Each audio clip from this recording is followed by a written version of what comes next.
Para hablar de este tema le damos la bienvenida al doctor César Noval, quien es cirujano plástico, reconstructor y director médico de la clínica NEF, quien ha tenido más de 6,000 intervenciones. Wow. Bienvenido, doctora Desiguales. Le pregunto, ¿en qué consiste este procedimiento de alargamiento y engrosamiento del pene? Bueno, buenas tardes, lo primero, y encantado de estar con vosotras. Ya sabéis, tenéis un fan más desde España. ¡Eso! Lo segundo, antes de entrar en técnica, 100% esto es mejorar. No hablamos de pacientes que tengan problemas de autoestima, hablamos de pacientes que quieren buscar una mayor calidad sexual, igual que una mujer se pene pecho.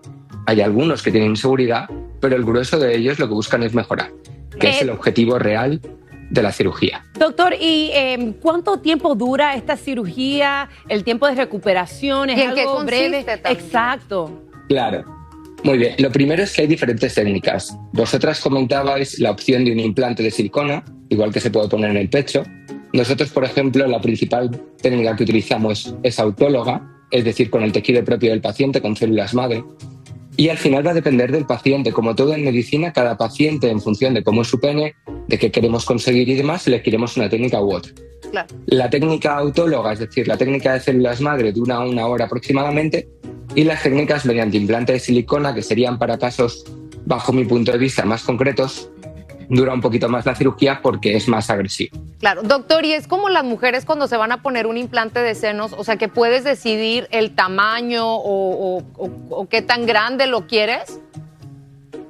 No es tan sencillo y de hecho la mujer tampoco debería poder decidir todo lo que quiere porque dependerá de su pecho, si es tuberoso, cómo es su músculo, cuánto deporte hace.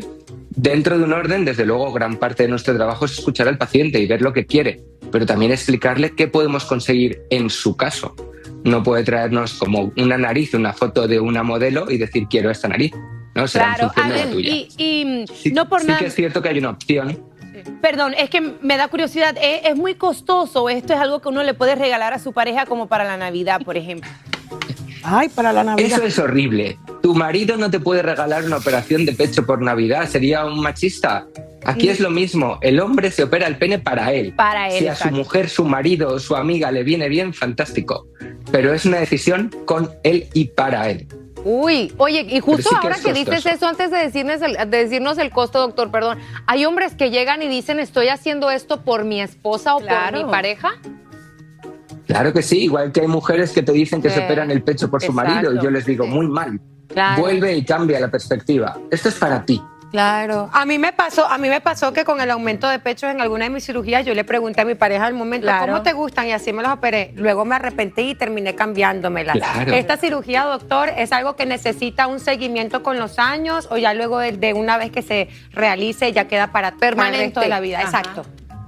Permanente. Muy bien. Cambia mucho con las dos técnicas. La técnica autóloga, que como os decía es con células madre, que es la que nosotros, por ejemplo, utilizamos principalmente, una vez que llegan al año, ya no hace falta seguimiento, el resultado es definitivo.